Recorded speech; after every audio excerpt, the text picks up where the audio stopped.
I'll be here, singing in the meadow of my youth for years, taking all the love, now I know no fear, 'cause where I found my home is here with you.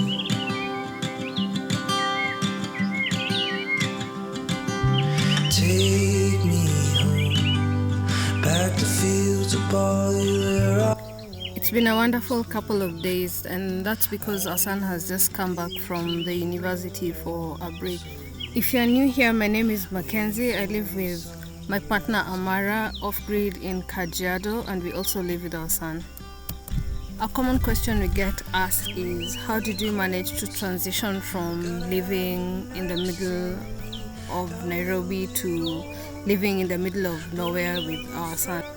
By the time we were moving to our off-grid property, our son was already old enough and he was already attending high school. Most of the high schools in our country are boarding schools, so it was easy for us to transition because most of the time during the year his time would be spent in school.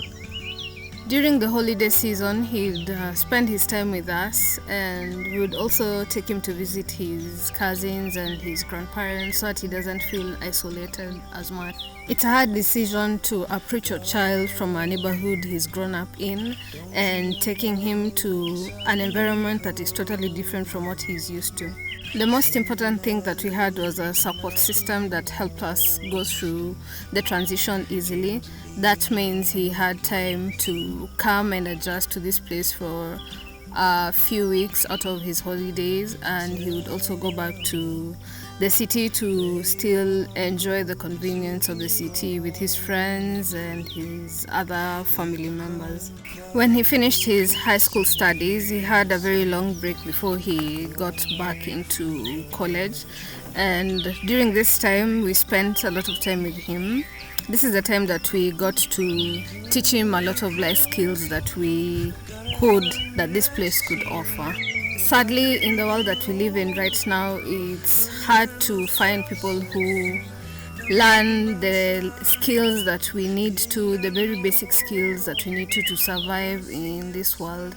And that's why we make it a point to teach him everything that we can, teach him how to work with his hands where it's possible. And like today, he's helping me build a garden bed in my new garden. If you've been following for a while, you know that I had a shed house that we built last year, and sadly it broke down due to winds. So we had to move our old garden to a new place.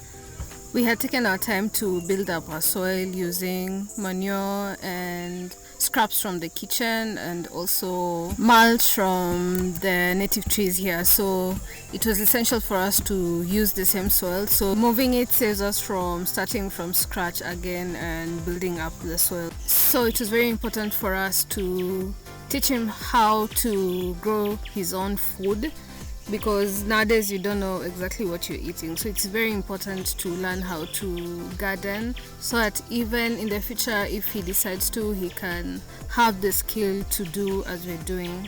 Back in the day, we were taught a lot about how to plant a lot of stuff. We were also taught about how to care for the environment, keeping in mind that if you take care of it well, it will take care of you back. But nowadays, that type of education is taught less and less, which is very sad because our children are growing up without the sense of self-sustainability. I remember growing up as a child, we had a kitchen garden, so did most of my friends and my neighbors. Everyone tried to grow something and pick something from the garden every other day. And we were taught to put a seed in the ground where we can. And we practice this a lot, even as small children. But nowadays, most of our children haven't even played in the soil. They've not touched the soil with their fingers. They've not walked on the ground without shoes. They haven't grown up to appreciate the little things that nature has to give us, the little joys of just playing in the grass and running around and getting your legs pricked. That's why we're very grateful to have this chance to teach our son all these things and to give him also this chance at an early age. To teach him the importance of living in harmony with nature and with the environment, and to be as self-sufficient as possible in the future.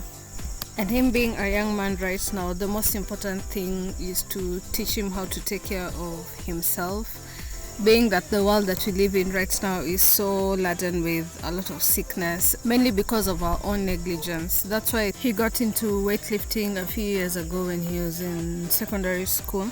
He picked up this hobby from his dad, who was also an avid weightlifter, and we encourage this healthy lifestyle for him because the earlier they begin, the more settled he will be in this healthy lifestyle in the future.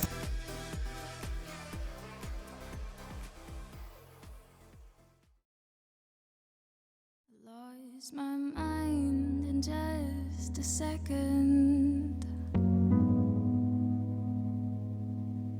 but living in the middle of nowhere as we do, there's always some concern about how to fill his days with something to do.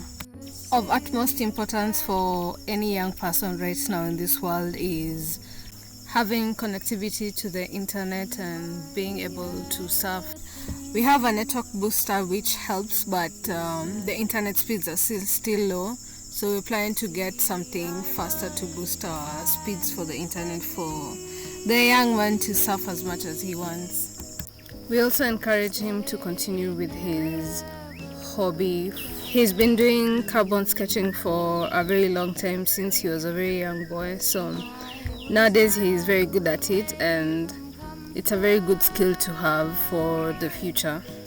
Less people in this world today are into art. Anything done by hand is slowly diminishing, and to keep it alive, all we can do is encourage and giving support where he needs.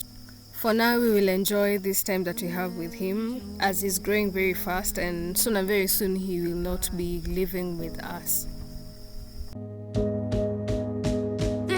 What I can say about living with a child off-grid is that it's not an easy path to take, because you are going to find an alternative for education. If you're living in the middle of nowhere without any school next to you, you are going to have limitations of the conveniences that you're used to for your daily life. For sure, it's not an easy path to take. But if you set yourself before you take the leap and move, it definitely won't be as hard, and as years pass by, it will definitely be as easy as it can be. but you still don't talk to me. If you were stuck